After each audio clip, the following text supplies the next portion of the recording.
Welcome to the podcast, guys. Hey. Danny's on his phone. This is already a great Hey, start man. to the podcast. Guess what I'm doing? What happened? I'm messaging in our Discord. Oh, right now. yeah. I'm announcing our live Nice, podcast to the 3 people that can be available to the podcast. You know what? Okay. I'm going to make a conscious effort to try to promote the podcast Hey, look, on the Discord a little bit more. the Discord, right? Make sure you have a Q&A section where they can post questions as well. Just to hang out. Listen, the Northern Boards Discord, I hang out there fairly regularly. So if you just see me on there, jump into a chat room, just hang out, talk shit. I'm more than happy to answer questions. I'll probably be playing games. So if you want to play games with me, go nuts. With my hyper ADHD, I have to make things a habit. And if it's not a habit, then I won't return to it time in, time out. So I'm trying to force myself. I've put the Discord in the middle of my home screen on my phone so that I can see it when I'm jumping my phone. I'll try and check it as much as I Hold can. on. Right? So with Discord, right? You playing games, talking about games. Yeah. Yeah. I just want to finish off a conversation that I had with Kang the other day. Oh, nice. Okay, let's go. So what happened is we're talking to Kang, I asked Kang, hey, have you pre-ordered Space Marine 2? I pre-ordered what's Space the Marine 2. bonuses from Look, pre-ordering? so if you pre-order the expensive version, I don't know what's it called, the gold edition or whatever, you got to play 3 days before it release. Interesting. 3 days. Do you like that? Do you like the idea of if you pre-order, you can get there earlier? Not pre-order. You have to pre-order the Special mega. special edition. What else is in the special mega? I don't care about the other thing. I just want to play 3 days earlier. But do you know what's in there? I know you because- get some Cosmetics, skins or right? whatever. Sure. Because to me, again, the ADHD thing is 3 days will blink and I won't even notice 3 days have gone past. So 3 days extra for me means nothing at all. I just want to be first. But if there's cool shit, Oh, this is cool 100% shit. I'll on board. find Are out for you you. planning to play it, William? I'm planning to play it. Because if you're gonna play it, maybe I'm tempted to pick it up early. I'm gonna play. it I'm gonna lands on commit. ice. I'm gonna commit. You're gonna play games. Nice. Do you guys know how to stream off your computer? Yeah, it's really easy. I'm not. you know what very the good news at it. about Discord is? I'm that playing from a PlayStation Discord just 5. does it. You can just stream through Discord if you want to. Interesting. Yeah. If you play on your computer and stream, can you capture all 3 of our screens, or each individual person has to do that? I can capture all 3. There's a Wow. little bit of wriggle room, but I can sort anything out really. That's crazy. That's the benefit of me being a computer guy. Sorry, 4 days before release. 4 days. I think the most important part is that we can then tax write this off on our small business that is the broadcast. Wait, hold on. Can we make Space Marine 2 a tax We'll get write-off? 4 days. Absolutely, All right. 100%. The tax Listen, man's Yeah. video game. Listen, guys. All right. The pre-order bonus is 4 days early unlock. All right. Number one. Sure. Season pass. Unlock new chapters. All that champions. tells me is we're going to have to buy bulk shit in the future. All right. That's what that That's tells okay. me. Lifetime bonus. My crush chosen DLC. So we got the crush stuff. What is it? McCrack. My crack. Oh, my crack. How did you accent that? Shit. Okay. Well, I know that actual streamers, right, video game streamers, they do tax write-off video games and course. accessories because it's, work. I'm a truck driver. Yeah. I have a restaurant. Yeah. I own a hobby store. And now we're doing this right. You're collecting the infinity gems. I'm in the infinity gems of tax write-offs. Yeah. So you eat, you tax write off. Absolutely. If you drive, you tax write off. Absolutely. Petrol. If you buy some Warhammer, tax write off.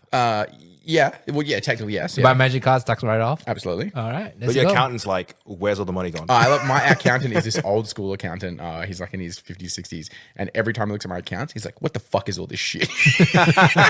all of the, especially the game accounts, it's like Games Land and Games Workshop and Let's Play Games. And he's just like, what is all this nonsense? Because traditionally my it's always revolved around the trucks, and it's very much that's very clearly a mechanic, and he in his mind can see what a mechanic does, right? So now he has to deal with Games Workshop. He's like, what is going on? Do you wonder if your accountant looks at Games your- Workshop to fix games. Yeah. Well, he'll constantly send me back they'll query because you have a primary accountant and the guy who looks after your account, right?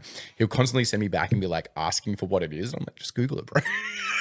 But it's because he'll be like, oh, I can't because he's going to make sure that he puts it into the right tax code, and he's like, Well, he can't assume, right? He can't Google, because if he Googles it, then he's assuming.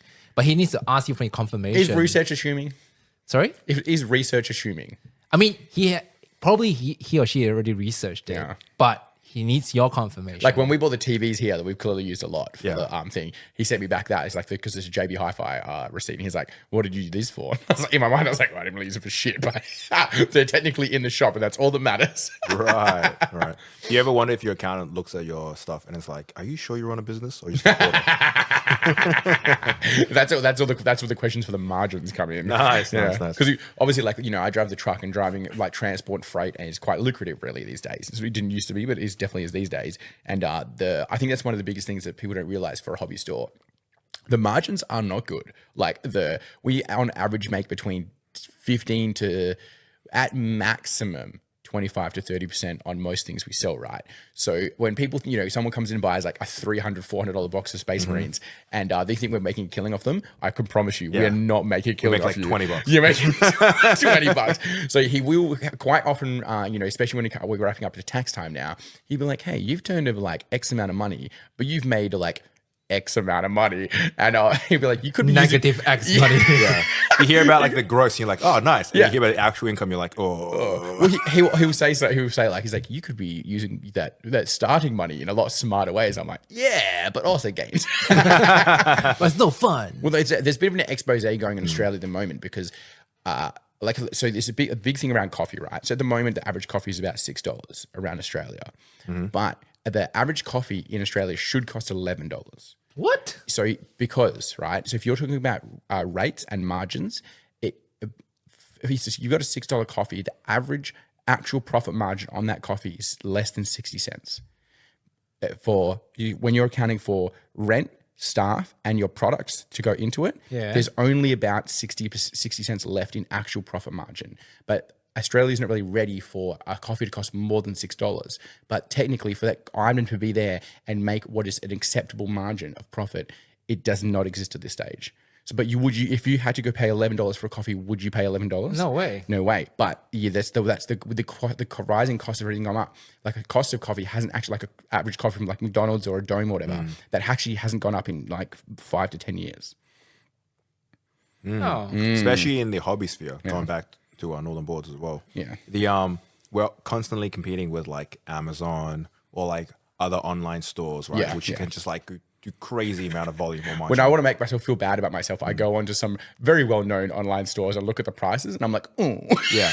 And it's like you're already working on like thin margins, and then you have to cut it even further on Yeah, discounts. And it's like, And that's just, I don't want to complain to like our customers, our regulars, because I always appreciate all the support that it is, and I'm never going to begrudge someone going onto a website and getting a Absolutely. better deal. Of course. I've been in the same position as well when I had limited finances, whether you got kids or home loans or just the job is just not bringing enough money in. I'm never going to begrudge someone of that. For that, but it is important for people to realize that we're not making a killing off of them, and it's it's something we deal with regularly because we sell a lot of the products we do sell are quite high valued, but it doesn't mean that margin you're taking away is there, and obviously the cost of rent and all that stuff is like a bit of a nightmare. Yeah, I believe like everything has gone up. Like in terms like, have you seen the news today? If you read the what Perth now was saying, like the next year the average pricing for a house in Perth will be like 850 grand. Oh, yes, yeah.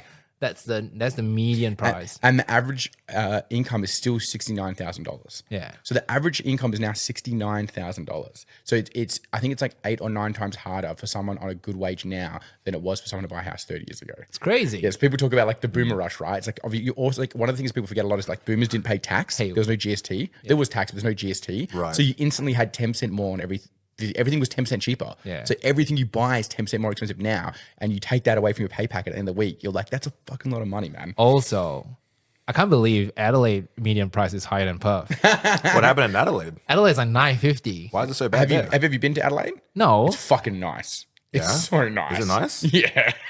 What's the selling point of Adelaide? It's spread out. It's a bit spread out like Perth, but it's much greener, much more like I would say like Midwest American, like green trees, I can big see it. leafy trees, Country town style. but really old buildings as well, and all really well kept. Because just like Perth is really fantastic for the fact that we don't have like natural disasters. We're not on a fault line, so we don't ever have any like earth shifting stuff. Generally speaking, the worst thing we have is fires. We don't really have flooding. We've had like one major flood in 1991, which was 4 hours outside of the city in a place called Mora. We really don't have any major issues, right? No cyclones, nothing like that. And then Adelaide is very much the same, but we've got like colonized and built up about 100 years ago. So it's got really cool old classic buildings. So you can buy a house that's like 80, 90 years old and has all those trappings, but it's in pretty good nick. You're obviously, as well, you're only an hour flight from Sydney or Melbourne. Yeah, that's not too bad, eh? And so you can have access to those places very easily. So what a lot of really wealthy businessmen will literally have their house, and some of them will fly from Adelaide for work on a daily basis. It's very common. I met quite a few guys when I was there doing some showrunners for a very, very previous job that I had. And we were talking to them, and they those guys literally just flew up to work every single day. Yeah. And some of the big companies would charter a flight, and because they know there's they might have 40 guys who do it. So they just meet there in the morning at like 7 o'clock, and by 8 o'clock, 9 o'clock, they're back at home that night. I'm like 27 years old, and I'm at that age where I really should start considering houses, especially approaching 30. You really got to start considering how I'm going to go around with the housing situation. And now I'm at the point where I'm not going to think about it. Every minute that you wait, it gets 10 times worse. Yeah, it's just like, what's the point? I'm just going to wait. Well, the joke is a bit of like, you should have bought, like, if you want to buy a house, you should have done it 4 years ago. Yeah. But it's very much that. Like, I don't know how anybody without a decent dual income even approaches a house now. And like, one of my friends is a financial planner. What they're revolving around now a lot is like, come with like you and your brother and your sister, as long as you trust them, and buy a house together that way. And then it's like, then you have at least between three of you, you have a starting zone. But it's like, you're a single child, right, Kang? So hey, Kang, you don't have to worry. It's all inheritance, bro. Ideally, I'm in a position where I do get myself a house. Ideally, like the average person should still go out and think about getting. You have the farmer loan, bro. That's the best. I get it though. Like, if let's on theory, Kane goes out, he gets nice and well dressed up, has a few beers, heads down a local pub, picks up like a pretty young girl. I'm calling my dad. Yeah, he's Dad, get out of the house. Problem is, right? Yeah. If he has his own place, he's gonna buy more Kickstarter. Yeah, it's true. Nah, you'll have so much more storage space. I've been downsizing now. I've been selling all my and then the board girl games. comes to his house like, hey man, what do you have so many Kickstarters? That's why you tuck them in the corner of the room and just like put a blanket over it. What's over there? Nothing. I do have a friend called Danny, and she runs a very big board gaming group in Perth, and she just ran it at it was at the brewery in Malaga, one of the breweries in Malaga, and I think they had like 60 people turn up for the board gaming night. Jeez. Yeah, it's pretty good, and it was at has a manta around the front of it. I'll remember the name by the end of this, but really big board group. I think that's where you should approach some girls. You can go play board games, be a master at it, really impress them with your skills. I've been selling a lot of my board games lately, right? Because I don't have time to touch them. And a lot of people that have been buying my board games have just been couples. Like someone will come through and it's like, oh, me and my missus or me and my partner, we play board games in our spare time. And I was like, oh, this is what it's like to have a functioning relationship. So, yeah. It's available for you. And then Kang's like, oh, I got so many board games. You know what I can do? Maybe I start a podcast to try and find a partner. That is a call out to everybody who is single and is a female. I'm assuming. Yeah. Disclaimer, please don't. You can pay us $4.50 a month to get into our Discord, Gold and then you can access message to Kang Kang. directly. Is that just OnlyFans? Platinum access for $15.99. Have you seen that new Tinder, but it's for gamers? What? That's got to be a nightmare. All right.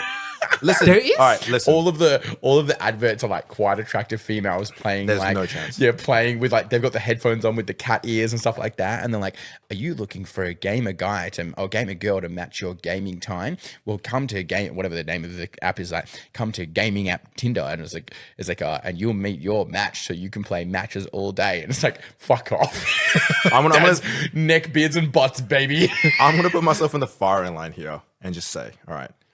Should we make Kang join the app so we can see what it's like? God. Please. Yeah. If we reach a certain amount on Patreon, I will try my luck All on right. the gaming Tinder. Subscribe now. With What a nightmare. 20 subs. Kang will join 20 the app. subs. And then 25 subs. Kang will put picture I'll on live it. stream my date. All right, live stream. Wait, if you're not willing to pimp yourself out for the podcast, I don't know what you were doing here, Kang. All right, Sure. 20. Here we go, 20. Feet pics on OnlyFans as well, I guess. 20 Patreon subscribers Here's- for Kang here's to the sign go. up on the app. So anyway, I'm gonna put myself in the firing line. So here's the reality, guys and girls.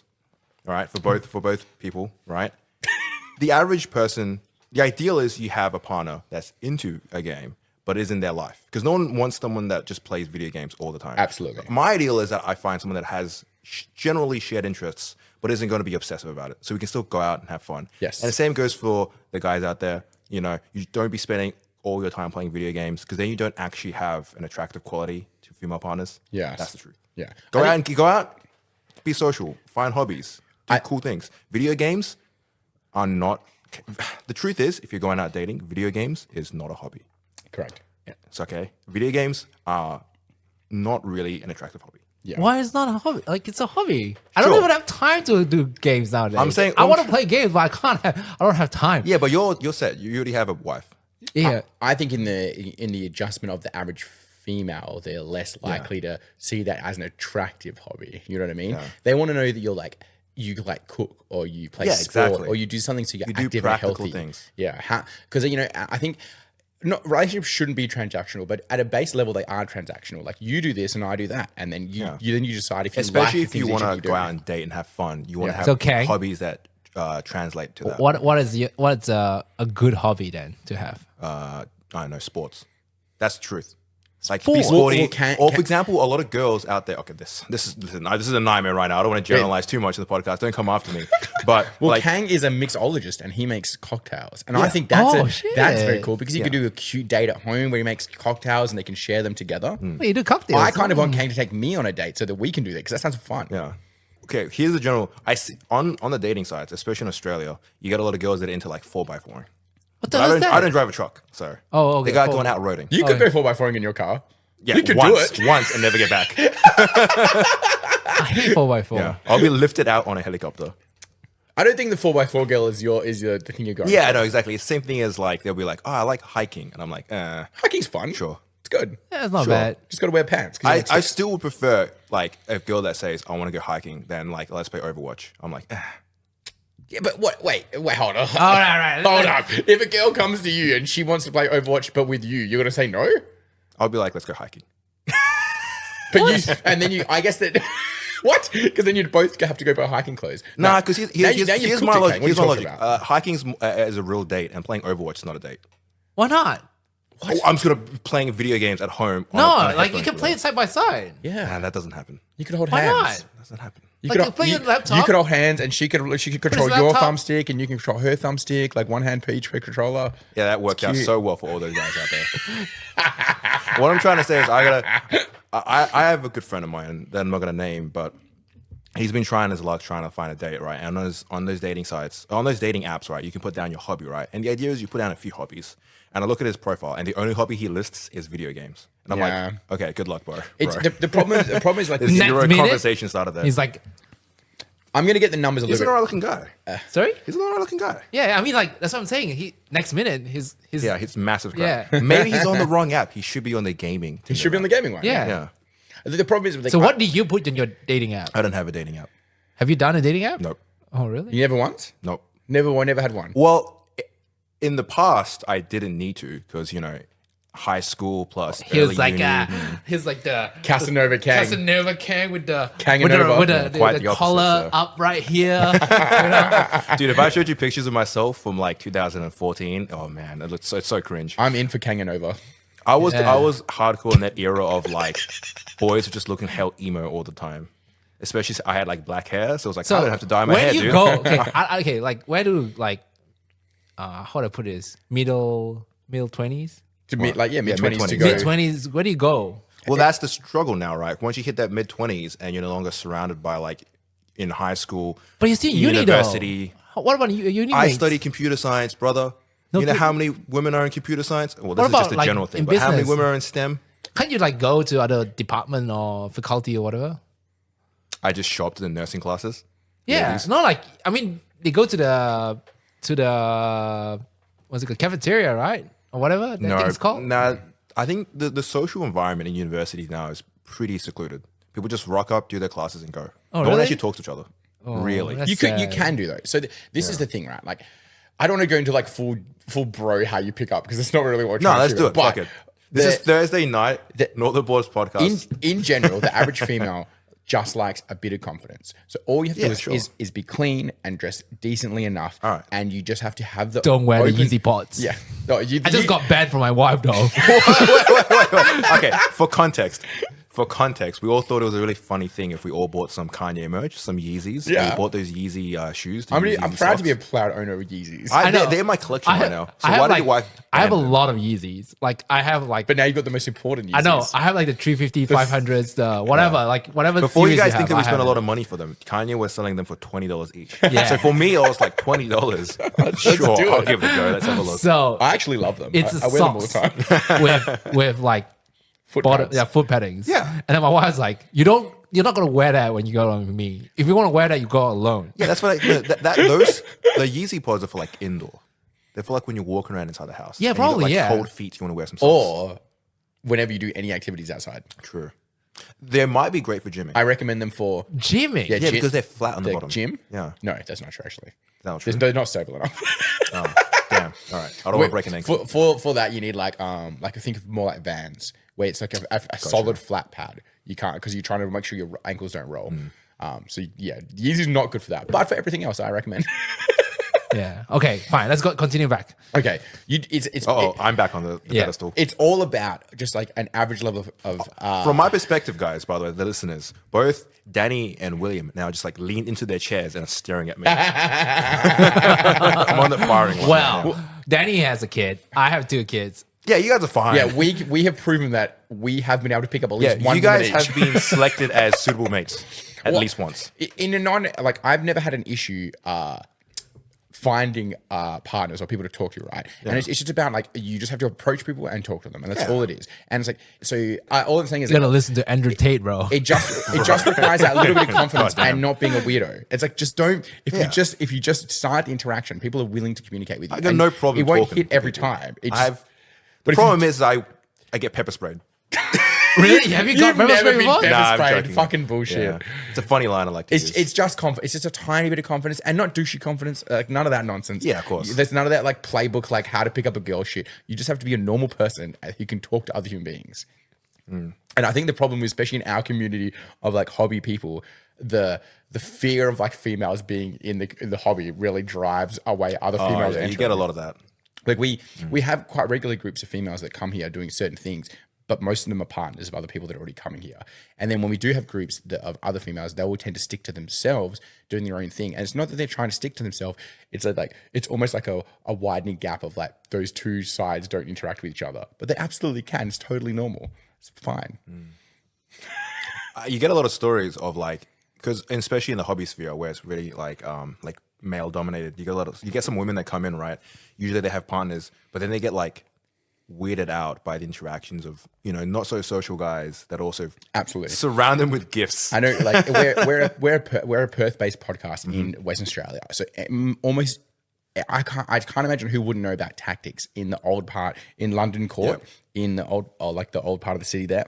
Been around for decades. And I went down there with my son was probably like 2 or 3, and I was with my partner and his mum and my son, right? And we walked down, and Tactics used to be go through an iron gate at the end of like a London, like I don't know, medieval themed London kind of like court, right? And you'd go down a staircase, and it was very Tactics is like, you know, I as a game shop owner, Tactics was like the thing you aimed to go for. It was like had all this product and like they had all these selections and they've been around forever. Everybody knew what they were, always had good deals, that kind of stuff, right? But they really relied on the fact that they are that good because the aesthetics of it was like not ideal. Obviously, you walk down there and it's in like a dungeony kind of thing, and there was like it's a bit darker. And it's always a little musty down there. Anyway, we walked down the stairs, and I believe it used to be like a boiler room. it used to. So the whole section just used to be not anything at all. Yep. And then it was a gym, and then it was like it was used for storage, and it had like some like. Whatever there was moisture would get into the building, so it was always a little moist or like moist. It's in there as well. underground. Yeah. And there's very little airflow. Yeah, It's crazy though, the place. We walked down the stairs, and there's the first room you enter is actually like a playroom where there's like some tables set up to play like card games and stuff. And as we walk down, like I don't know, it's probably like 20-ish guys turn around and will just like look directly up the staircase at like my partner at the time, and she kind of looks, she's like, Yeah. I'm just gonna wait upstairs. And I It's was an immediate, like, if you stand absolutely out. fair, yeah. Well, it's it's contextual, right? Same thing as well. Like, can you imagine you're the only guy going to space of all women, right? Like, Yeah, that's you'll true. stand out. So it's for a lot of people that they don't want to just be standing out. So that's why the balance matters. And I think generally speaking, the hobby has been getting better at balancing out women and men. At Northern Boards, especially, actually, we get a fairly diverse amount of people coming through, which is absolutely. good to see. So fantastic. I think that as certain games have become more accessible, things like Lorcana, like for example, right? I'm pretty sure the Lorcana group that comes on a Tuesday is like 50-50 female to male. 50-50. Yeah, which is that's part of that game. Wait till the meta comes. Now It's just happy hour, bro. one thing we are good here at Northern Boards is bucking the meta. I know we see it in One Piece, and I know we see it in Magic a lot of the time, and even our 40K events, like our bigger events, a lot of guys are happy, like guys and girls are happy to play what's fun and do the more casual stuff. And we've become known as a club or a shop that has the more casual We're side. known for that atmosphere. Yeah, and Yeah, people might go to very other true. places for the competitive stuff. And in the long run, we definitely end up with better communities. Like one of the things we're talking about today in the Facebook group for our Northern Boards Warhammer Old World chat was that somebody posted up one of the restrictions for an Old World GT that's happening in, I think it's Europe somewhere. And it's the restrictions for it. And the restriction list is like insane. It's like, for this game type, it's minimizing how many units you can bring in. It's minimizing how many points you can take of characters and special rules, and then how many of those you can. And then it's specifically banning certain characters like dragons and stuff like that. Basically, it sounded more like a list of things that the organizer kind of got butthurt about him playing games and decided to ban all these things. And, it's a game that has maybe 20 additional restrictions to it just to get started, and that's fucking crazy. Like, anyway, we were going through it, and everyone's kind of laughing about it and pointing this out and pointing that out about why that's like a bad idea. And I think I said to the group is that maybe we're just lucky that we don't have to work around this with our community. Like, we originally had for the first event, our monthly for the Old World, I did do a maximum of like a max of 3 units per time, which was the only additional restriction we put on from the core base rules, right? And that's just because most of the GTs in Europe did that same thing. Just because there's a few funky lists where people were playing like 15 different dragon ogres, which is a specifically good creature, and they're supposed to be coming like supposed to be like blocks of units, right? But instead of doing that, they just run heaps of little ones, and it was kind of like fuck this system up. So I did put that in, but nobody tried that at all in the first one. So I was like, so I removed that additional restriction. So now I've got no additional restrictions, and it works it seems to have worked perfectly fine. And I think the takeaway really is that we're lucky we don't have to work around people doing obnoxious shit in the games that we're playing, and we can just like get along with it well. And you see that like our One Piece group for a Friday night is. I love the guys. They're great guys. Like the groups, there's groups of girls, guys, partners, all that kind of stuff. And they come down with beers and they have a few drinks. They grab burgers and they sit down and they hang out. We open now an hour later on that Friday because the guys like to just hang out and just hang out, right? It's perfect for it. I think it's the epitome of like a Friday night crew coming down and hanging out, playing games. Absolutely. A lot of people coming down, it's more than just a One Piece game. It's meeting friends, socializing, having some beers, hanging outside, and just hanging out. Like, I think they spend more night. time like sitting outside on our subway chairs, having a chat rather than It's fantastic. like playing So games. The atmosphere really fuels it as well. Absolutely. And I think that's really the epitome of what we achieve at these clubs is it's like the game. It's like, I think my saying's always been, it's like, it's a place where you meet your mates, and if games happen along the way, that's all the better for it, right? It's like you come down, you meet people that are like-minded who are into that same kind of stuff. It's a bit more of a safe way to spend your Friday night or Saturday night rather than going down the pub and like sinking money into like piss. You can play some games and hang out with your guys, and you can head home at a reasonable time and not have spent $1 billion, right? Yeah, that's fair enough. Just like where we just played a game of Commander with a cheetah. With a cheetah. Yeah, this is the type part of the podcast where we segment over to bullying my friend Tom. So Tom in my phone is, I've known him for about 10 years. He's from the Gamagori days, and he saved in my phone as Tom Slow because he takes fucking slow turns, right? And we've just played a game with Commander, myself. Then our 2 friends from the club, Todd and Connor, were playing Commander, and Tom decided to rampantly cheat. Whether he knew it or not is not my problem. We know he did it, so now we can add that to the list of My goodness, cadences for Tom. I have this thing for like every time I play with Tom, I have to kill Tom first. Yeah. I think Tom felt that tonight. Yeah. I think he felt targeted. Yeah, that's why it's You like guys played 3 games of Commander. Did you win all 3? I won one. No, I won. 2? I won 2, and William won 1. I know I won 2. You did win 2. Yeah, I did one. I 2, got knocked yeah. out at the end of the last one. Yeah, the Nagella one. Yeah. Yeah, I was like, Yes, and but they're my deck, so I feel like I win all of them. So So Danny made like Danny's decks are usually quite friendly, right? That's William's I was like looking at this deck, like I was looking at the deck, like Danny, this is not friendly. This is like a tier 1 commander, like a very very effective commander. So I took a 5-color commander in Magic, which usually is pretty gross because it gives you access to all of the best. If you can basically just build best in slot of you every have no color, limits. right? So what I took, I was a very competitive best in slot commander, and I tried to really hone it down. So with a lot of my decks, we've talked about this on the podcast, where I don't feel like the need to come in and like smash my opponents when playing games with them because I'm in the club. I'm trying to, I don't benefit from killing people in my own club, right? So I usually take a concept and I'll ham it down as much as possible so it has a stupid theme or heavy restrictions to it, like give myself something more interesting to build to. So this one was the face card was like Archeon from Warhammer Fantasy. And then the list had to be all like a Warhammer Fantasy Chaos army. So it had like, there's like ogres and giants and chaos warriors and marauders and I don't know, what's the big elephant guys called? Luxodons. What? No, mammoth. What the fuck did you say? That's magic, Luxodons bro. are they're creature types. This is Warhammer, bro. Well, anyway, I built this thing, and William still managed to smash everybody with my like stupid like. I was like, Warhammer Danny, deck. this is not like friendly at all. I was looking at my hand like, dude. Yeah, every time I was- walked over to the table, like William just had significantly more things going on. Well, what I don't. So this is I talked about. I love the fact when I can build some nonsense jank bullshit, and I see William get excited. I can see him get excited. The crazy combos that I'm like, that thing. It's the character from Always Sunny in Philadelphia, where he's standing in front of the string line and he's like shaking his hands. Like I will build plans these are working out. ridiculous like things to put together, and I see William see what's going on, and he gets excited. And I'm like, yeah, that's the best feeling for me in this hobby, 100%. And the thing is, Danny built this 5-color deck to activate these very imbalanced ability of the commander. No, I built it not to do that. Yeah, not to do that. And I managed to do it. Do it anyway.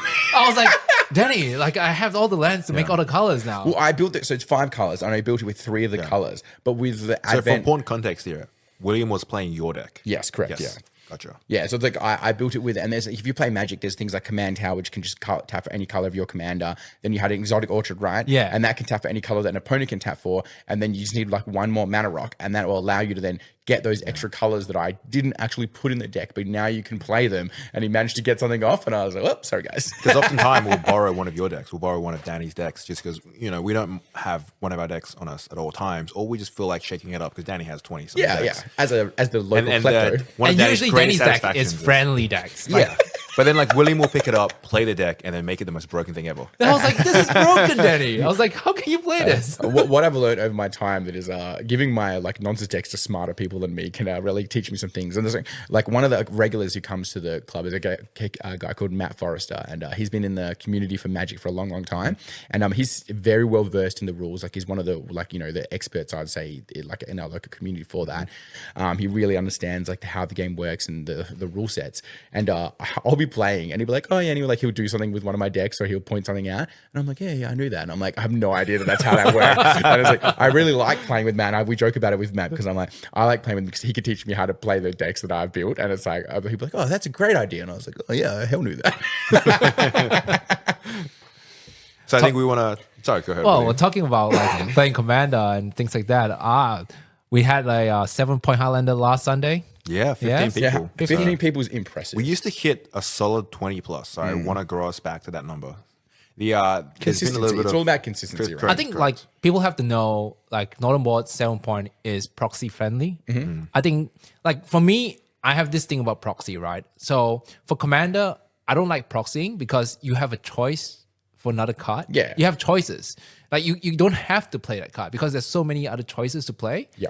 Like you don't need that card. But for 7-point Highlander, you are forced to do it or else you can't play. It's not It's can't. the difference between needing best in slot and not needing it. Like, Correct. if you don't play your best in slots in Commander, You're still okay. at a disadvantage. You can still play, but you're at a disadvantage. Whereas the Commander, it's so random, you don't necessarily need it at all. It's like it's not like compulsory. We talk about that as well, where people bring out their Commander decks. You can turn a $500 deck or a $300 deck into a like $6,000 deck very easily. But is that $6,000 deck going to beat a $100 deck every single time? Absolutely not. It's all like RNG and randomness and all this kind of stuff is going to make a big difference. But when you're playing one-on-one competitive, no matter if it's like Flesh and Blood or One Piece or Highlander, anything like that, it's if a person with a best in slot in every single card slot is going to have a significant advantage. They're going that's to win 99% of the time. Yeah. So, And that's- Commander as well, you're playing with 2 other people, so the variance is even higher. Yeah. When you make it You're like always at mercy of Let's how just the kill table Tom. goes. you see some people taking a long time in their turn because they're making plans. I'm like, well,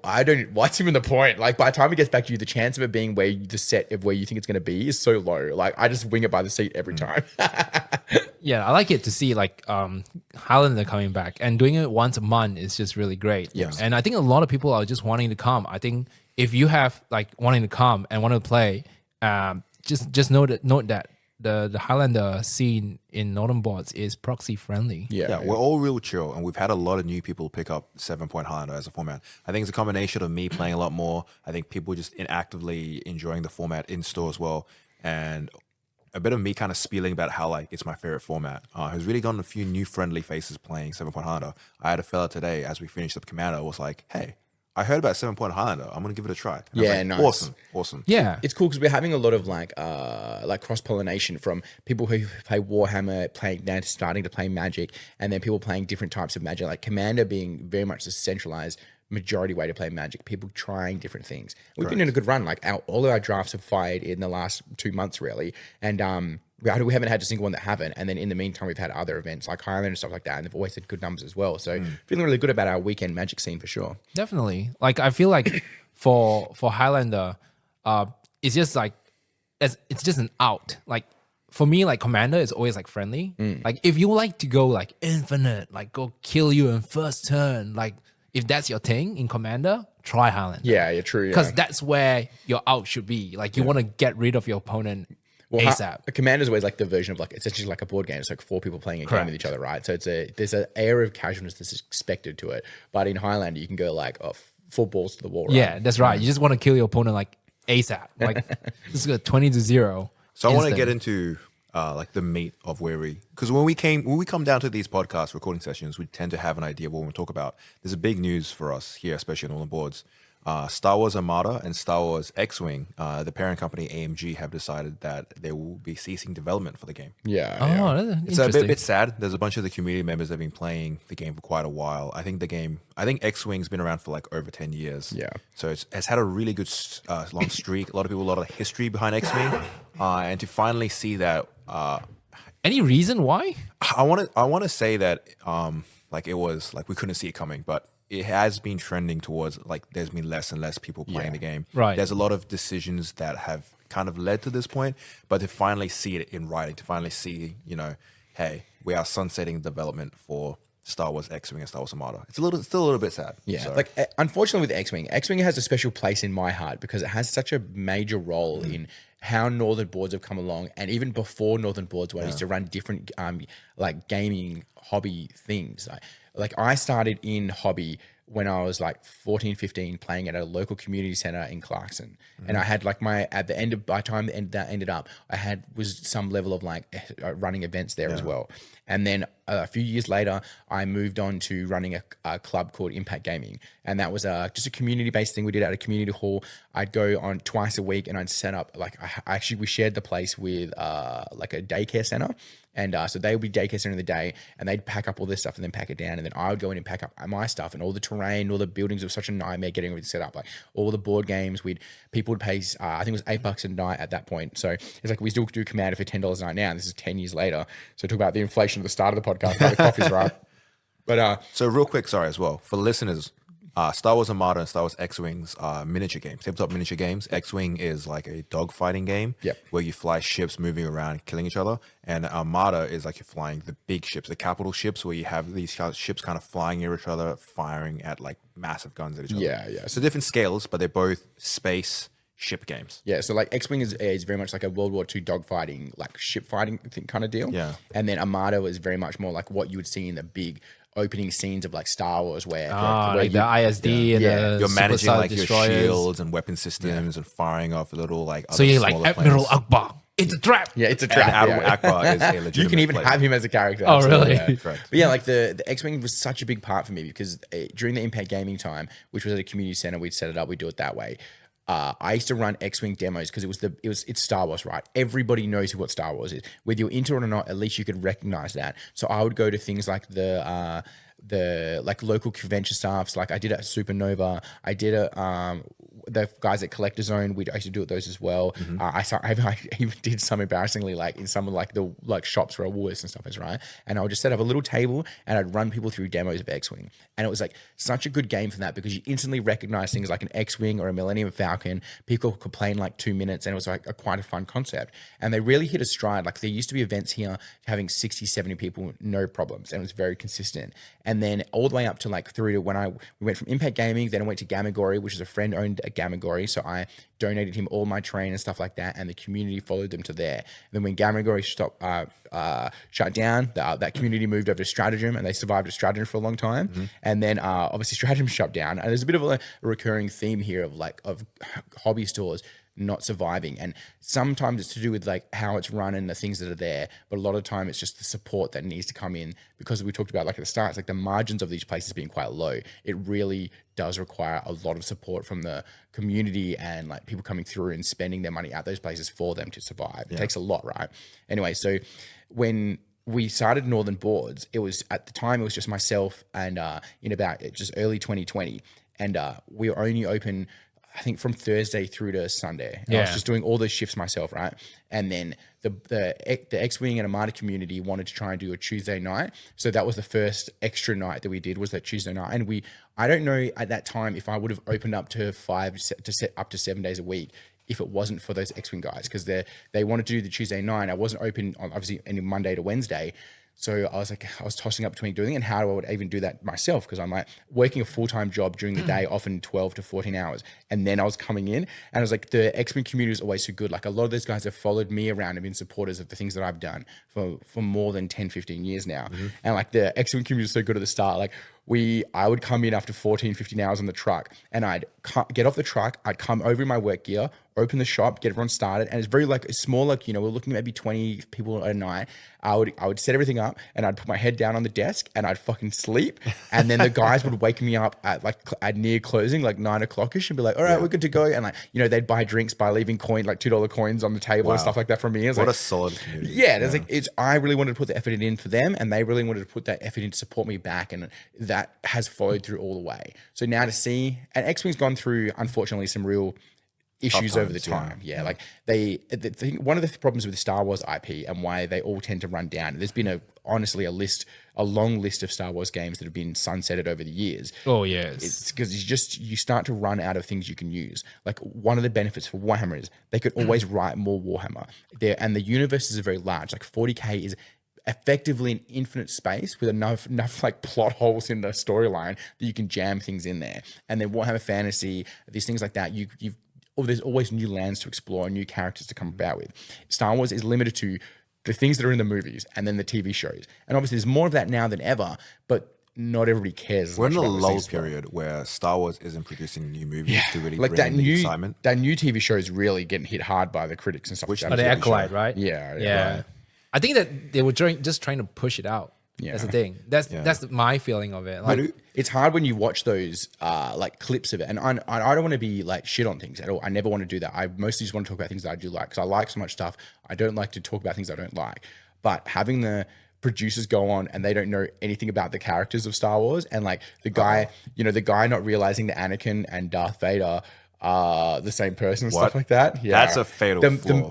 One of the main actors was like didn't understand the difference between like who they're the same people or the difference between what that is, and it's just like, come on, guy, that's a critical miss. It's like when you see someone takes on a movie role and the movie role is based on a book and they're like, oh, I didn't read the book. You're like, that's like the minimum thing. The ones that are really passionate for the role go out and seek the research. You would assume, right? It's like Henry Cavill. Yeah, exactly right. But anyway, it comes back to the X-Wing thing. It's like it's limited to the IP. So X-Wing did like amazing. They released all these ships, and the game was really good. And then they're like, "Oh, we need what new product can we release?" So what they did was like they upscaled all the miniatures by like 3 mils. That was when they changed editions, right? Yes. So they changed it, but the primary difference was that it was just the ships were slightly bigger, and it didn't mean you couldn't use the previous ships, but it's not that big of a difference. So it doesn't bring in that many new people. Yeah. And then the last edition of the rules change was very unpopular. Yeah. Not with everybody, but with a big group of it, right? It's tricky, right? Because I do hope that the community for X-Wing Armada still find a place where they can hang out and find each other, because the people have made lifelong friends through these communities. And it Absolutely. really matters a lot. A lot of people have found each other. The game's been around for 10 years, been a big part of over 10 years, been a big part of a lot of people's lives. But I think also what's important is to look back and still celebrate. The game has lasted this long. Yes. Most games don't tend to get through that second or third year. This has really been a successful one, even after COVID, where almost, like half the games out there all just collapsed, right? X-Wings and Armada still had its legs post-COVID. People hang down, played games. And it was only you'll talk to a lot of people in the community, and you were mentioning that big rules change, right? When they went from first edition, second edition, and then finally to 2.5, right? When they changed the list building and the way the mission structure went. I think even when before that, there was already a critical error where the games were made by Fantasy Flight. Yes. Star Wars X-Wing, Armada, and Legion. Legion's actually doing all right now. Legion's still doing its thing as well. But specifically the more niche games, Armada and X-Wing, they changed from Fantasy Flight. Disney took the license and gave it to another company, Asmodee. Yes. And AMG were already developing other games. They were Yes. developing Marvel Crisis Protocol, and in that moment there, they were also developing their own Star Wars game, Star Wars Shatterpoint. So there's a lot of controversy of Fantasy Flight lost the license for whatever reasons. There was already a lot of production struggles after COVID. They couldn't keep up with supply and demand. And whenever a hobby has trouble supply and demand, you have hobby fallout, because people want to get their cool things to play Wait. with. And if they can't get it, they will not play it. Didn't Fantasy Flight did Star Wars Unlimited? Yes, that's the new Card game. So They still have the Star Wars license, but they took X-Wing and Armada. And Oh, okay. So Fantasy Flight, for the listeners, is a game production company, and they have their hands in a lot of things, and they've been responsible for some amazing, fantastic games over the years. But they are known for just dropping things at the drop of a hat. Yeah. And a lot of it is because their stuff is like paid IP, so like Star Wars or Star Trek or any list of the their average like cool nerdy hobby stuff, right? They have that, but that costs them money to continue to produce stuff in that. So they don't own any of the thing. And it means that the minute it becomes not viable, it has to get dropped, because it's like it's a business. It has to be making money. Yeah. But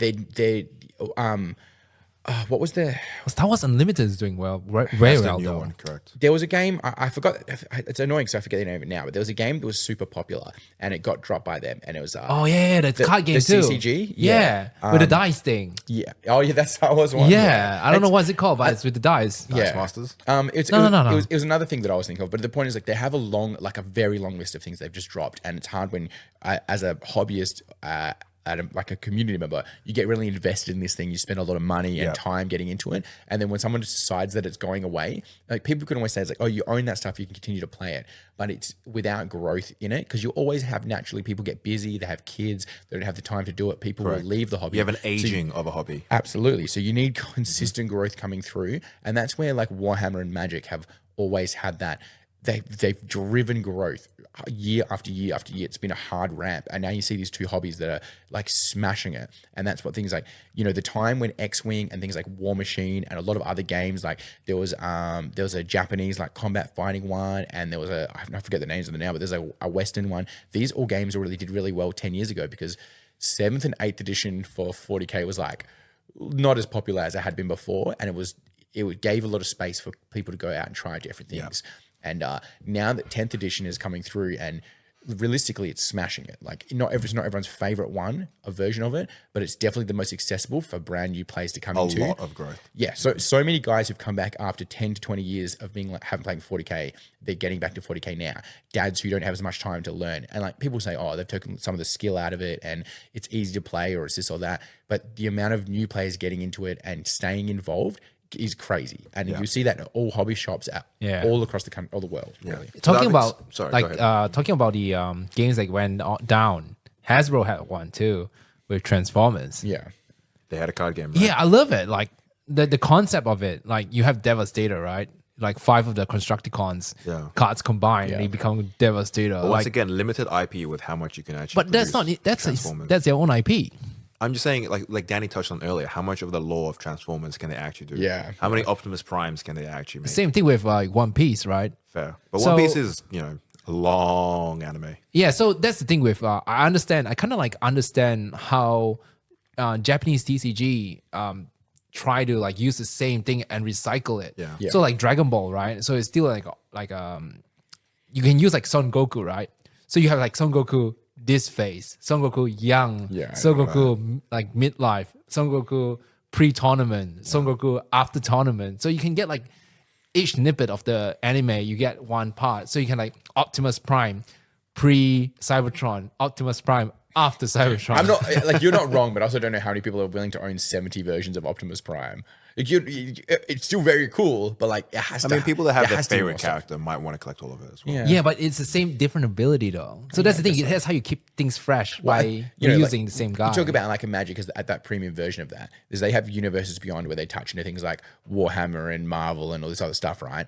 It's like they have that ability to juice that in as well as having other sets where it's 100% written their own stuff. And because now they're releasing so much product, there's a little bit there for anybody across the board. Like the next thing that's coming out for Magic the Gathering is Bloomburrow. And there's some people that are like, Assassin's Creed first. oh, Assassin's Creed. Yeah. Well, there you go. Like you got Assassin's Creed, which is, there's going to be certain people that are railing Assassin's Creed. And like, there's someone like myself who's played one Assassin's Creed game for like the pirate one for like, you know, a couple hours, not a big deal. But then you go into the Bloomburrow and I'm like, I'm fully in for like cute animals with swords and shields, right? And then, but there's some people that are virulently against the cuteness of that set, but then they can come in for the next set, which is going to be like, you know, like we had the Phyrexians where it's very visceral and all this kind of stuff. Wait, what's after a little bit for Bloomburrow? everybody? Next year. No, what's after Bloomburrow? I don't know if they've announced 2025. No, Bloomburrow is roadmap. not the last one. Bloomburrow is August. Oh no, there's Dusk something, right? It's Oh, a horror yeah. set. Yeah. There's So, two more so sets. then you're going straight into a horror set. That's what I mean. Like they've really been able to like juice that up by getting a little bit of something for everybody, and I think that makes a massive sense. difference. So touching back on X-Wing real quick. So Fantasy Flight Games post-COVID weren't actually keeping up with the demands of players. In the immediate moment, you kind of, so we have that like first, so COVID happened. A lot of people were either getting in and out of hobby. You have an aging population of hobbyists in the Star Wars license. Fantasy Flight Games weren't keeping up with the demands, probably because of the COVID reasons of supply and demand. A lot of people that can't get their games are probably just going to go play other games, etc. So you have them fall out in the fandom there.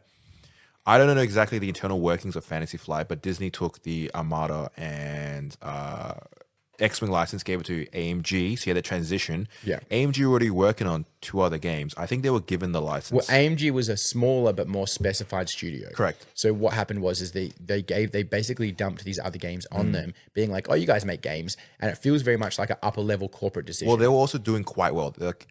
Marvel Crisis Protocol was being received very well. Yeah. And I imagine they saw that they were doing they were probably getting the production for Shatterpoint, and they were like, "Here's the other Star Wars games.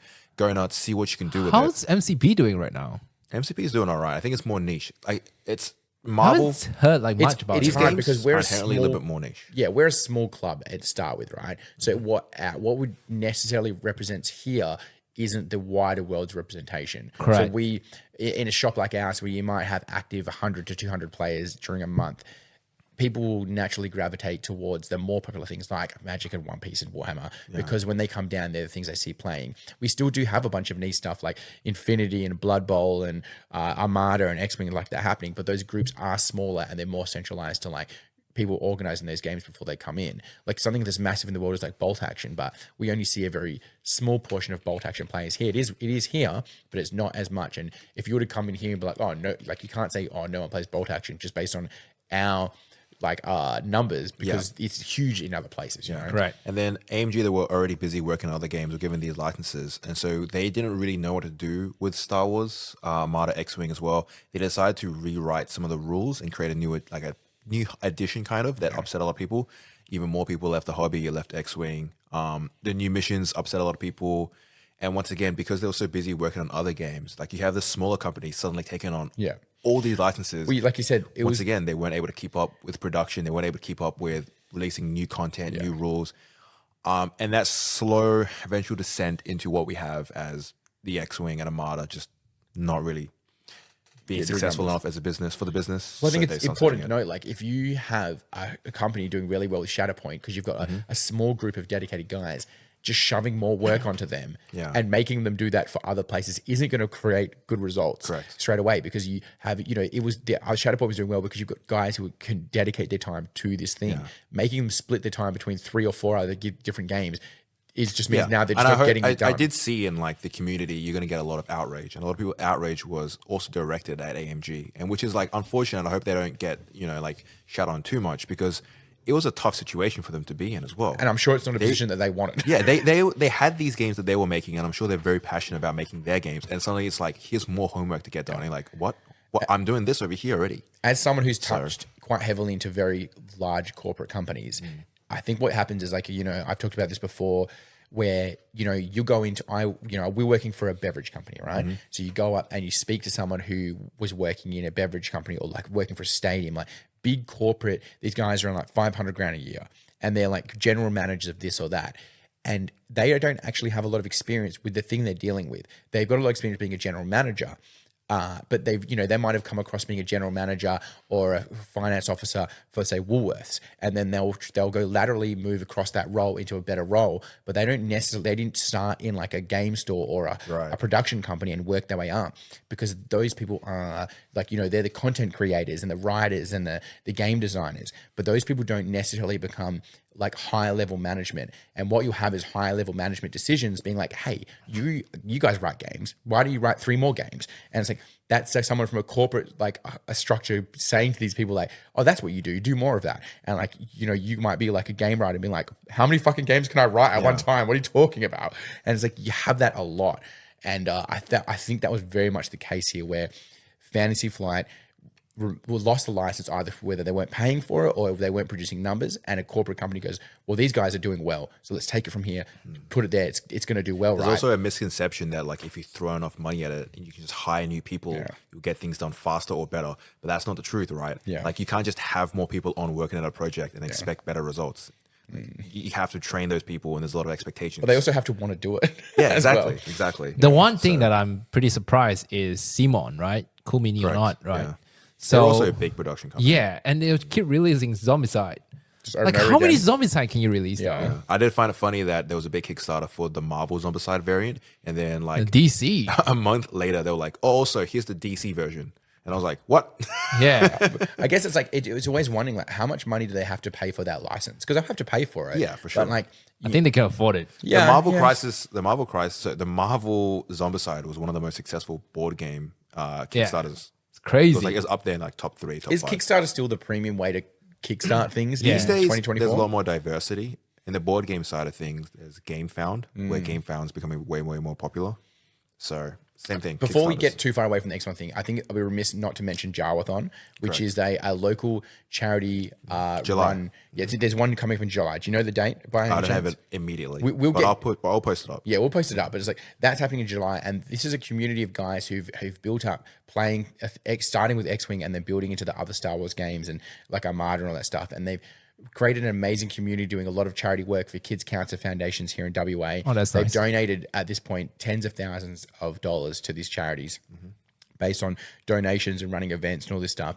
And it is a shame that with these things being sunsetted, the thing that these guys focused on is going away. And I hope that they can pull it together and turn that into something, because the group of guys who run that are fantastic. They've done amazing work, and the community, like I said, the community they've built out of it really is a fantastic community. And we've seen they've supported places like hobby stores all over WA. They've supported these charity events. They run like massive things like at the Ibis Hotel, and I think it's a shame that the thing that they built it on is kind of being stripped away from them. Yeah. So I hope that they can live on as in some other way. I also, because I run the Tuesday nights, and Tuesday nights is Star Wars nights. So Yeah. I have an attachment to the community that play all of the Star Wars licenses. A lot of good people. So I'm really hoping that they find a space where they can either maybe still play hobby within Star Wars. Maybe they move to like Legion or Shatterpoint, or they maybe try other hobbies. But hopefully everyone sticks together and stays as friends. Yeah, The community stays strong, especially for like the Jawas, right? Perth Jawas is such a unique enigma of this Perth community of tight-knit Star Wars fans. It's been really cool to see. Yeah, yeah. And I know like in the heyday, they were getting 60, 70 people for these events. And Yeah, sometimes they were massive, running right. some of the biggest events in the world. And like for Perth to do anything big compared to the world is like pretty It amazing. was really work, interesting right? to see that you had these Star Wars licenses that were competing with Warhammer in popularity, Yeah, right? yeah. So I still believe Legion's going quite strong. Generally speaking, these like army style games tend to be the most popular. Skirmish games are a little bit more niche. Well, especially coming out of COVID, right? Like one of the advantages of playing either Armada or X-Wing was that the models become pre-built and pre-painted. And that's a massive Ease. thing for people who don't have the time to build and paint or can't paint. Like I'm colorblind, and painting miniatures is not only hard, but are like time consuming and hard, right? Doing that. If you had an ideal Star Wars tabletop game, what type of game would it be? It is probably Legion, and if I had more time to play the games I want to play, I would definitely play Legion more. I think that's where the success of Legion lies, is that people have those iconic characters like Han Solo, Leia, Anakin, they can paint up and play. So it does touch upon the hobby of people that want to collect these characters and paint them rather than just also playing them. So you and touched the on playing COVID, side of right? things is COVID made a larger. big difference to people can build Legion and You're Warhammer. right. Yeah. You can't just Yes, paint so- and build X-Wing in the same way. Yeah. You can just pick up Legion and do it in your own time. Like some people have paint, like you can still go ahead and paint your X-Wing stuff. Like you can strip it or just paint over the top of it by repriming it. Yeah. There's hobby options there, but nowhere near as much as like building a kit. And In the painting past, we yourself. talked about a fully fledged hobby, right? Like Warhammer's a fully fledged hobby where you can pick up. You don't have to play the game. If you want, you can just enjoy the Yeah, building just side or the painting. stop at side. the hobby side. Yeah. Yeah. Well, Games Workshop, like, you know, we're a hobby shop where people come down and play the games, but still to this day, after decades, most players who build Warhammer don't play the game. Most people just build and paint. The majority is on the building painting side, and like statistics have significantly shown that. And then Games Workshop did their best numbers ever financially during COVID because they're things that you could order online, have delivered to your house, and build at home. And it's like that kind of like, you know, the COVID meme was always like people like baking bread and learning how to cook and learning a different language. But like for the hobby side of it, it was like video games, OnlyFans, and Warhammer. The whole And they world just had did to shift. amazing work. Yeah, what they wanted to do at home, right? I imagine a lot of people probably just like looked up hobbies I can do at home and showed up. Warhammer. There was some like so there was some British like not a study, but like they looked into where the money was going for the COVID payments they were giving out to like the British people, and there was a huge selection of males between the age of 20 and 45 it was all video games, like hobby stuff, and OnlyFans. And like all three of those just punched numbers, you know what I mean? Because it's like people stuck in their house for like years on end, and like we're pretty lucky here in Perth. Our lockdowns are tiny, nothing compared to a lot of other parts of the world. But there was Like parts 1 in month England. top. Yeah, like I was like a month, and like I was a transport driver, so I basically didn't lock down ever. I worked more during COVID than I've ever worked in my life, and I don't think there was a day where I didn't have to be in my house more than 2 days in a row because I was allowed to work the whole way through. Whereas in England, there was parts where people had to be home for trucks 3-4 didn't months stop. at a time. You need trucks to function. I always thought it was funny. I was like, I was considered it was like a necessary worker. There's a word they use, like Essential worker. Essential, yeah, worker, essential. It was yeah. essential worker, and I'm out there delivering someone's like $20,000 bath, and I was like, oh yes, essential. Essential. The economy's got to flow one way or another, Yeah, right? and, you So- know, it was so funny. Like we'd go to building sites, and you know, everyone's locked in at home and wearing masks, and they're allowed to go to shops at certain times of the day. Yeah. And then you go to a building site, just 45 dudes in singlets, no masks, nothing, just like getting on with it.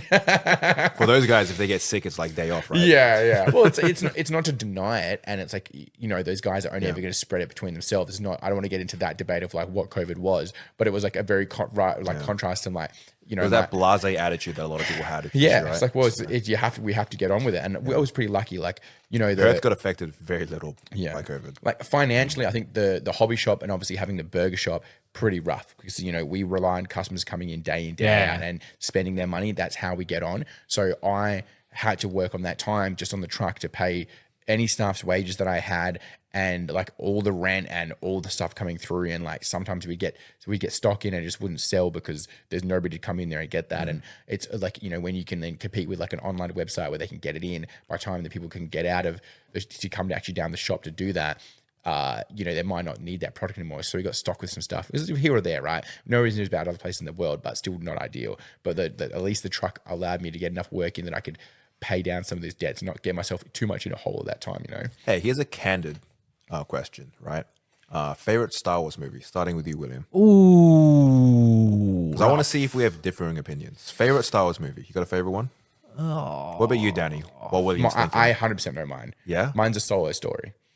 Really? I love it. It's A new age Star Wars production. It's absolutely the best one. It I was think- because you know, I've had a lot of differing opinions about like the Han Solo one. You could go Emperor Strikes Back and any of the Empire Strikes Back, sorry, or any of like the classic three. Yeah. But the Solo Han Solo story, whatever Solo story, it's so fucking good.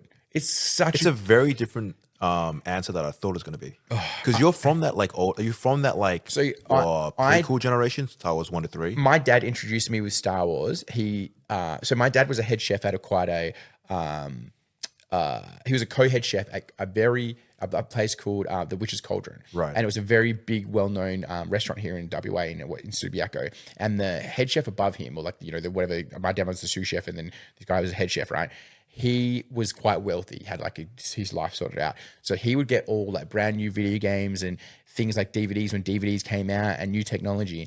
And then when something new would come out, he would sell it to my dad at like a reduced price. So we would get like all of the previous things. So like when PlayStation 1 came out, we got their like Nintendo, what was the Nintendo with the gray one where you put the cartridges on top? The SNES. Yeah.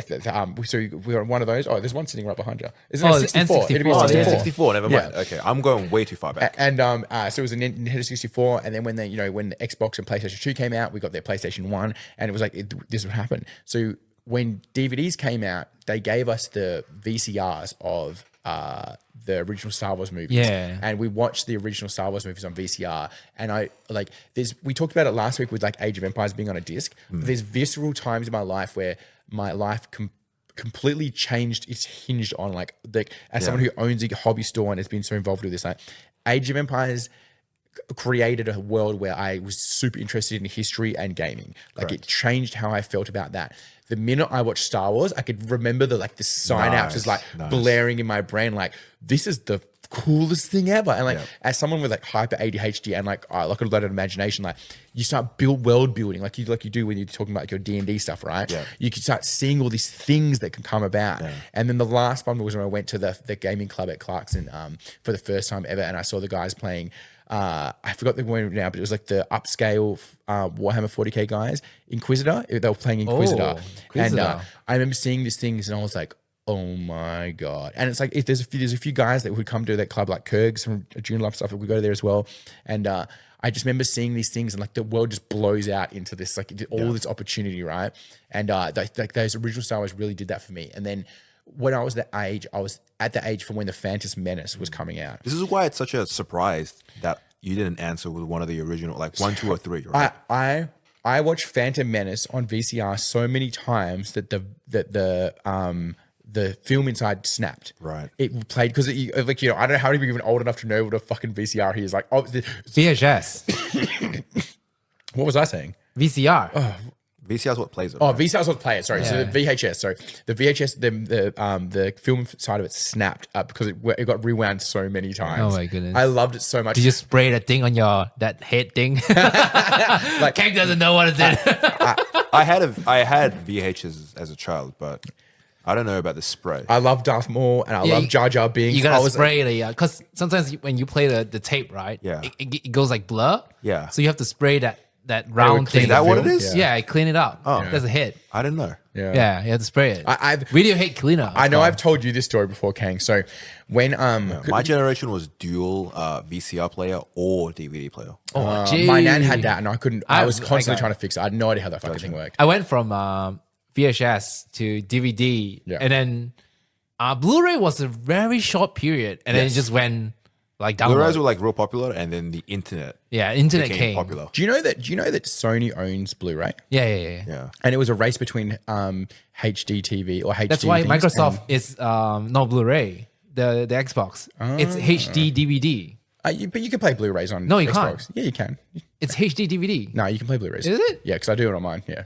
So what happens? There was a race between the two, and eventually Xbox gave up, and it allowed it to happen. Because I play my Lord of the Rings Blu-rays on my Xbox. I think 100%. I don't know if Blu-ray just stopped becoming proprietary. It just became like everyone just had it. No, it's just owned by Sony. So anything that has it in it has to pay a license fee to Sony. Yeah. Well, so we're talking about Star Wars, your favorite movie. There's always that like brackets of generation, and the OG generation, they'll answer like, oh, Wait. Hold on. It's Xbox 360, right? No, you have an Xbox Series. Oh, 360 or Xbox One? Series X. I have an Xbox One now. Okay, wait. Yeah. But I don't think 360 could play. No. The 360 was when the PS3 also came because out. I used to have a Blu-ray player. Yeah. Yeah. People were buying PS3s because it was a Blu-ray player. and Blu-ray players were expensive. Yes, correct. Yeah. Yeah. Xbox One can, Yeah. 360 can't. Yeah. Yes, yeah. 'Cause At some point, they all became one and done. at the 360 time, I had a Blu-ray player. But so I'm going to recorrect my story a little bit.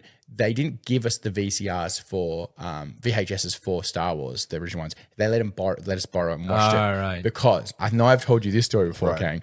But so if anyone who remembers the VHSs, you could record anything off the TV onto your VHS. Yeah, bud. So people would have their wedding videos and stuff like that on there. But you could put a VHS into your VCR player, and you could record what's happening off the TV onto your VCR. Yeah, that's onto right. VHS, right? And so I was watching Star Wars at my nan's, and I remember there was a weekend. I was probably like 6 or 7 years old, and there was every Saturday night they were going to play Star Wars. Now, for the original three, and I'm just tapped out with names, whatever. Anyway, point is, to get the thing off, they would play adverts in between the movies. So it was very common. Again, for the Netflix or Lifetime, you don't have that anymore. But what we would do is you would start recording at the start of the movie. So the words would start to scroll up at the pre-start of it. And then when an advert would come on, I'd have to scoot up towards. Yeah, towards there's no the TV. remote. There's no remote.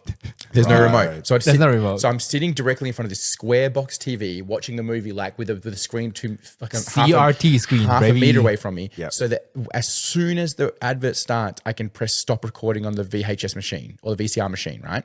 And then as the second the adverts are finished, I would then press start recording again, because that means the end result of the recording has all the adverts clipped out.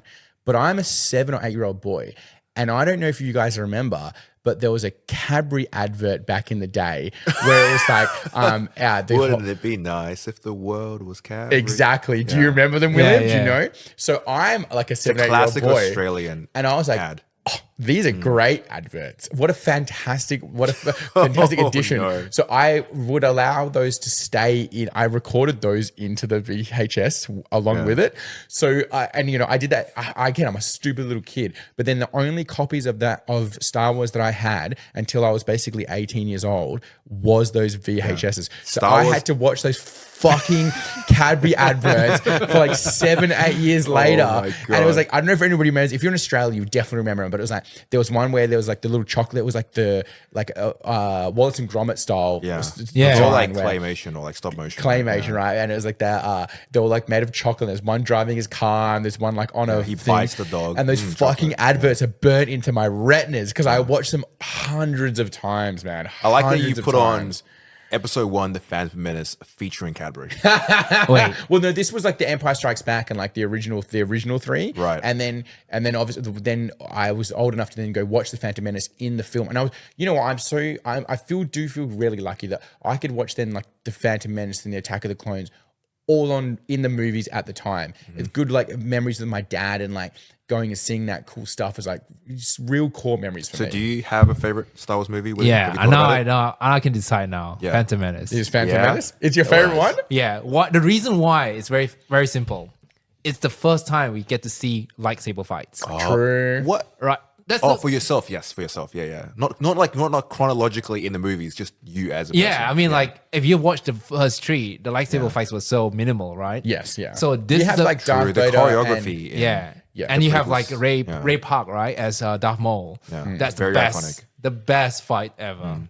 And then that movie, I think I had the most lines like memorized. Nice. Like Amidala, Roger, Roger. I will not condone the course of action that will lead us to war. So there's a thing about like this. Are you an angel? What a like. Republic credits. There's a thing. What the? There's a thing that's really unique, really interesting and unique with Star Wars, where there's a bit of Star Wars magic in each generation. You have the OG original watchers, where like when Star Wars first came out, and they'll be like, it's amazing sci-fi, and they love like the Revenge of the Sith, or and then you have like this younger generation from the 2000s where they grew up watching the Phantom Menace, and they'll be like, and they might answer, "Oh, my favorite movie is Phantom Menace or Revenge of the Sith." It was interesting for me because I wasn't old enough to watch the original series, and I was very poor when I wasn't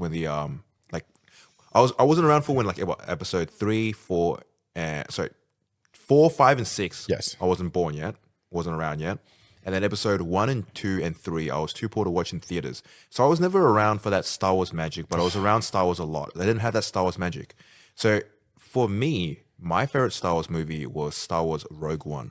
So the new generation of Star Ooh, Wars. that's And I have a nice. very Interesting. specific reason for that. Where it's people talk about that Star Wars magic of going in and watching the lightsaber fights, the sci-fi, the action, and what it means for them as a child.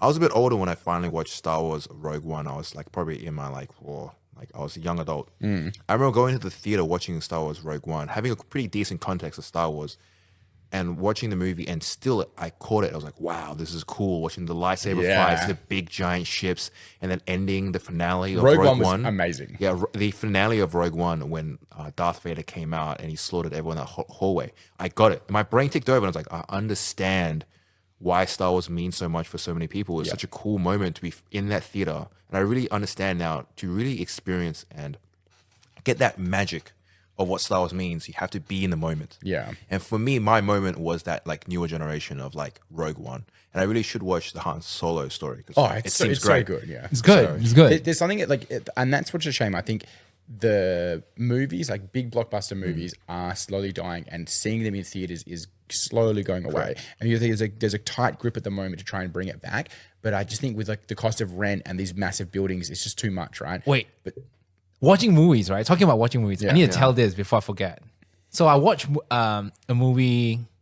Yesterday, Bad Boys, right? Yes. So I picked a seat called D box. Yes. Have you sat Oh, on it that? moves I around. haven't actually done it yet. All right, wait. Motion King. seats. So I was in my head. I thought D box is like just vibration. Yeah. That's it. No, it- I was like, oh, it actually moves. Yeah. So your chair actually moves They to like put- the movie. They use the debug system for like race sims. Yeah. Yeah. So For flight if you take simulators. like if the car drifts in the movie, you actually feel like drifting too. Yeah, So I was like, oh my god, if you watch D-Box, Star Wars in D-Box, Yeah.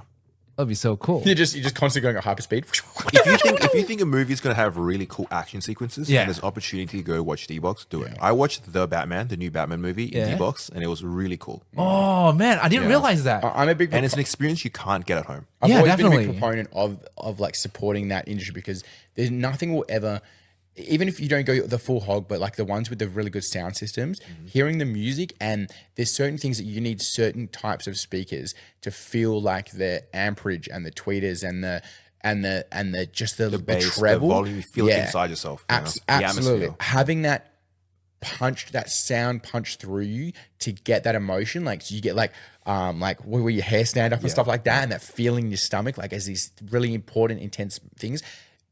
I know it's more convenient to sit at home and watch like movies on your couch, and I know it's fucking expensive now, which is crazy when you go to the movies. But there's certain parts like I'm really bad with names, but there's the one where they destroy the hunter killer base in one of the Star Wars movies, and it blows up, and it does that. Actually, fuck this. A better version of this. Okay. So in Attack of the Clones, I think when Jango Fett and he releases that Oh, the concussion bomb. yeah. That, But again, when yeah, the concussion bomb goes off, there's a and specific name for the bomb, right? I can't remember. I don't right know, now. wait, It's wait, the- let me just- You gotta find it. but Pull up your phone. it cuts the asteroid in half. Yeah, That like the weird like sound that makes specifically in like Boom. space. yeah, Seismic charges. Like seismic charge. So yeah. that sound as it like rips through you in the movie, Iconic. like Every Star Wars fan Oh my God, knows D-Box exactly that. the noise it makes. but they D-Box that shit. and so again, people really hate on like the current trilogy of movies, but I have a problem with people hating on it as well, because just because you're an older person that may have opinions on Star Wars, you really shouldn't be out there really like negatively influencing like the younger generation, Absolutely. the children that are going in and still want to enjoy that Star Wars experience. So this is a nightmare, because I'm a massive Star Wars fan, but I can't. No amount of fandom will ever beat my ADHD, which means I don't remember people's names. Yeah. But what's the main Sith guy's name? What? Sorry? The main Palpatine? Sith. Palpatine, yeah. All right. At the end of the last trilogy, when all the ships arrive Yeah. in space at the Sith planet, Yeah. and he does that attack with the lightning up into the space to hit all the ships at one time. Yeah. That was one of the most visceral, impressive, like iconic moments in movies I've ever seen. Like the noise and the lightning and it just the soundtrack they did with it was one of the most impressive things. I went and watched that movie in the theaters like 4 or 5 times. That should be that Star Wars magic moment. You'll for someone never new to get Star that Wars. at home. And it was just so impressive. And I know, like, I was very lucky at the time when that was out. I hadn't started any of these nonsense businesses. So I had a decent job and okay money. And it was just me and Lucas. And I took my dad to see it. And then I took Lucas to see it. And then I went by myself twice, I know. And it was like that moment just hit the core of like everything that theater should be. It was just an incredible moment. The cinema experience means a lot to me, and we can have a whole podcast where I just talk about cinema for a while. But cinema means a lot to me, and I really do enjoy that experience of going. It sounds weird, but I like going to cinemas by myself and that theater experience. Go and enjoy it. It means a lot for me because when I was young and I didn't have a lot of money, for me going to the movies was like a special treat and experience. Yeah. Some of my earliest memories was in the city. There's the Piccadilly Arcade. Oh, yeah. Where there was an old theater there that shut down for a while, but now it's just recently come back.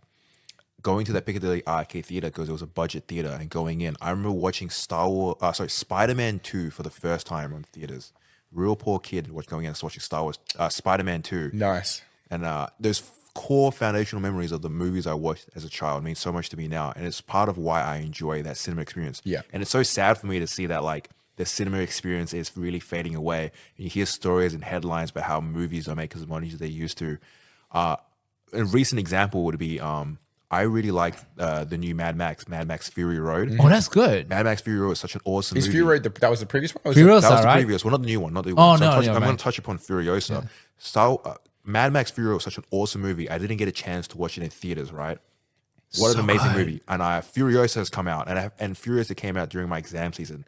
Haven't had a chance to go and watch Mad Max Furiosa, and people have described to me that Furiosa is awesome. It's as good as Fury Road, if not better. And I really want to catch that theater experience, but it's already been like so it's not in a lot of cinemas yet. I gotta go find it now, right? And apparently it didn't make as much money, or like it's not doing super Yeah, it well. got beaten out by Inside Out too. Yeah. Like quite significant. And it's tragic because I believe the author, like the director, has also recently passed away. Oh, really? So this is his finale. That's it. This is it. And I want to catch it in the cinema before. Oh, it it's so leaves. good. And I really want to Trust, so good. I want to experience that Mad Max, that the sound of those V8 engines, the roar, the cinema experience. I want to be there. Do you know what I'm hearing from this? We should do broadcast outings. Let's go to D-Box. We should do broadcast outings and invite our Patreon members. We all got a little movie excursion. Yeah. Make sure everyone signs their permission slips. When with the group of boys that I used to have from Gamagori, we'd go watch a movie with 20 of us all the time. That's sick. It was sick because you could go like on a night where it's quiet or it's been out through the run a few times, and we'd all just go. Even if you've seen it, you just go down as a group. And again, Is price, that a cinema price was near different. here? Yeah, The there's closest one would probably Got be Joondalup and Currumbine. and Warwick. Oh, and Warwick, yeah. But yeah. you want to go to like a nice cinema. Oh, right? and Carrinup. So, There's actually 4. There's 4 cinemas There's here. technically a lot of within 10 cinemas minutes. around here. Yeah. Carrying on is nice. Yeah. But I think it's like, again, it's hard because the price has blown out so much at those places that it is inhibitive. Like, it can't be. 10 years ago, I would go see every movie that comes out, and I'm not kidding. Every single movie that come out. That's just how you had to catch movies. as Yeah, well. yeah. Otherwise, you had to wait like Hold a on. year, And it was till it feasible to releases take on your DVD. kids with you. Like I'd go on a Friday and a Saturday night just to see whatever's there. And you could if you're doing nothing, you'd be like, oh, we'll just go see whatever movie's on. And like it was like $15-20 for a ticket. It wasn't too bad. Or even it wasn't even $20. But Talking about Patreon members, Danny, we came to a point. What is our Patreon members now? we're still at 11. All right. Oh, come on. Well, I think it's on us to drive engagement. All right. So that's what I've got 100%. I understand now. I'm on the Discord side where like Discord. we've got the group going. I think I might. Do we have like a link or a QR code to directly We to have Discord? I have Where a is permanent it? invite link that I can send Danny. Okay. Promote it. Okay. So We're gonna get that done. I'm going to be hanging out on the Discord a lot for the next couple, I won't say weeks, just because I'll be playing video games. Elden Ring is a game that I enjoy a lot. Recently, it releasing, came out. right? I know it came out with the DLC, the big expansion that I'm Yeah. going to be streaming as well. Catch me on Discord if you want to catch me playing some games. catch me outside. Yeah, Ca- exactly. Catch Usually a catch little bit Kang later in the night. rolling, Hang out, play video rolling. games, play a little bit of everything. Republican credits. But sorry, before we get too sidetracked as well, the cinema experience is something that I'm always trying to chase more of. I wasn't around for a lot of movies that I love to watch it on theaters. So Yeah, I love it when some theaters do retro reruns. it's always been an awesome experience. Gladiator. Well, even older, right? Like I was able to catch like a rerun of Starship Troopers Oh. on screen. What? When did that happen? This is really cool. I So- love Starship Troopers. Well, Me actually, too. right now you can watch a lot of retro reruns because Where? Perth City, the actual like city council, have been doing a lot of like artsy projects. One of the big artsy projects is called the Strange Festival. Every year they get a bunch of local artists to do cool things. One of the things they did last year was there was an old shutdown theater in the city that they decided to reopen. They didn't renovate nothing. So this old theater shut down because the roof collapsed. So they reopened the theater. Everything inside is basically gutted. They cleaned it up. It was an old classic film projector. I was able to go in the projector room to see the giant film projector, and I was just hanging out in this like. We had beanbags out and we watched like old retro movie reruns like Starship Troopers. I watched Fifth Element. Really cool to see on the big screen. I can't remember the name of the character and the name of the Bruce actress. Sorry, Willis. but the main female actress in Starship Troopers, she was my Denise Richards. Oh, Denise Richards yeah. was my first one true love. And then Barney Stinson is there.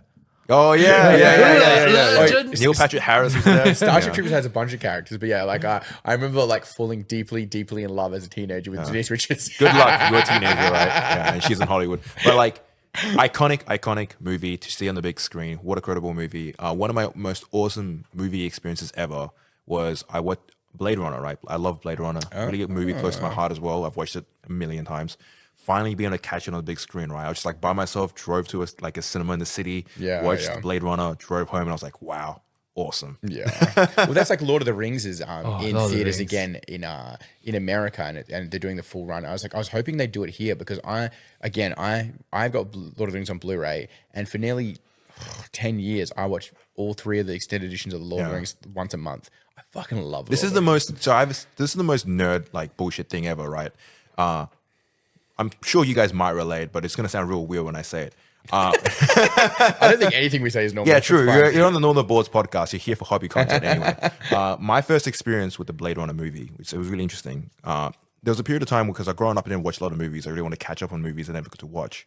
I remember this was around the time where, long story short, I was in my car watching Blade Runner on my phone, right? What? Yeah. Kang was parked over in a car park and he was not watching while driving. Continue the story. So I was watching Blade Runner in my car. I was parked. He was watching- parked eating yeah. KFC. And it was winter and it started raining. Up in the hill? No, I was in a Don't park. go into any more details about the car. Dating site? Long story short, I was watching Blade Sorry, Runner. Graham. I was watching Blade Runner in my car, and it's like as I was watching Blade Runner, and if you don't know about Blade Runner, it's a movie that's set in that kind of like dystopian future where it rains a lot, and it started raining as well. And I got the 4D experience of watching Blade Runner in my car while it was raining outside. And How do you listen, though? And pitter pattering on the roof of my car. And I got real fucking cozy in there watching my Blade Runner. And ever since then, I've been trying to chase that experience again. So every now and again, when it's wintertime, it gets real first cold, love. and it's like it's raining, I might be like, oh, maybe we should watch Blade Runner. This is, it's funny. Kang, I feel like at some point we will like, it's like we're like spirit animals somewhere along the line. 2 days ago, I don't get a lot of time to myself. So sometimes on the way home from work, I'll pull my car over somewhere that's on a hill that's slightly facing up. And then I'll watch an episode of like Rick and Morty or something on my phone on the dash. Yeah. But if the car's facing slightly up on a hill, I can also see the sky. And then I feel like I'm outside and I'm enjoying the nature while also watching TV. And I just, feel like, like it's by the same. What do you yourself, go to you have- outdoor movie?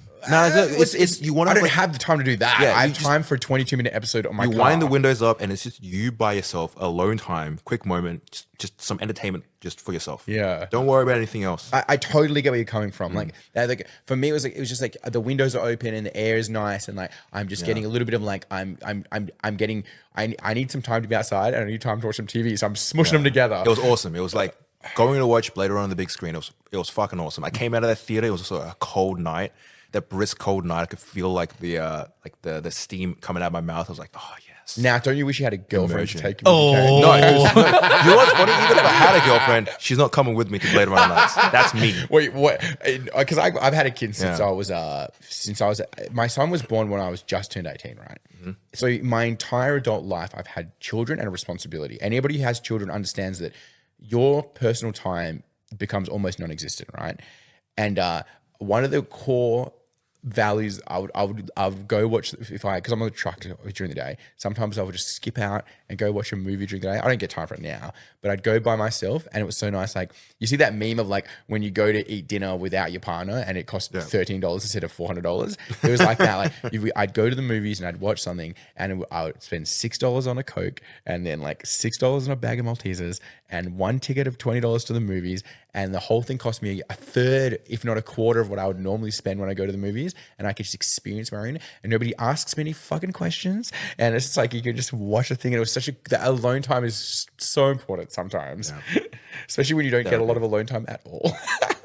All right, we're reaching the hour 30 mark. So shall we finish up? Yeah, I let's think close it up with all the Discord. Let's start with the Discord first. I've jumped into it today. I've put it in the middle of my phone. I'm going to engage with it. I really want to engage with the community. There's a lot of like, the chat that I spend the most time in at the moment is the Warhammer Fantasy chat, because I'm doing that as well, and I'm really into that. But I really want to put that engagement in and spend that time and grow this community, because I think we're really lucky that we touch on so many different parts of the hobby and have such a great community already. Really cool to wrap those people up in together. And it's not like, as much as I want everybody to like to shield the product of like jump on the Discord and the Patreon and like do that. It's more about building that experience of the community that I'm really looking for. And it's like, I think we can have some legs there. So I'm pretty keen to do that. At the moment, we're just doing it in a Discord of our northern boards. But I think the more research I do into it now, I get Discord a bit more now. Like I was a bit old manning it, where I was like, oh, there's too much going on. But I get having the community and like people knowing each other's names and like knowing those characters. I think that's really important. So I think down the line, I'd like to have our own Discord for it, but for now we'll stick with what we're doing, and we can like try and grow that a bit. I think that's cool. Upcoming events for Northern Boards as well. We have Modern Horizons 3 draft coming Sunday. Sunday. Every draft's on Sunday. And then One Piece OP07 Correct. We have the is big release released for One Piece coming out next week. We really want to touch upon. Probably next episode we'll talk about that a little bit. And then what do we have? We have tomorrow? for special like one-off events as well this month. Warhammer 40k is going to be a doubles event. The idea is that you and a partner share up, bunker up, and you kind of have tag team the game. It's a lot of fun. It's a casual way to play the game as well. We have a big event coming in July. Yeah, keep an eye out for July. coming. We have a massive Commander we wanna event. run. So people that are regulars. That's an Eternal Magic and Northern Board special. Exactly. Let's go. Regulars of Northern Boards might actually have seen it in the past when we do like collab events with Eternal Magic. Ends up being quite successful. It's just an excuse for William to come down and harass our customers, right? yeah, pretty much. It's fun for me to like throw packs at people. And Like, also, a new thing we're trying out as well. We're going to be doing a competitive Commander, so it's called CEDH event, like a one-off, like a one-day tournament style thing.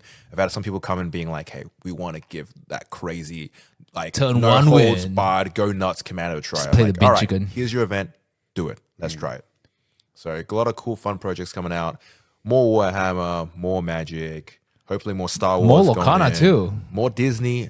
So Yeah, many the more Tuesdays things have been happening. going really well for Disney. Yeah. If people Yeah. are interested in Lorcana and you're listening down, you're one of the regulars for the shop, try on a Tuesday. The community guys, the people coming down, I see it's 50-50 like females and males partners, and they're really great, having a lot of fun with it. It's been really good to see. Like there's been a lot of like things like this episode, right? We've talked about that sunsetting and the just like the unfortunate circumstances of Star Wars. But from Northern Board side of things, I think you got to looking as a grand total as well.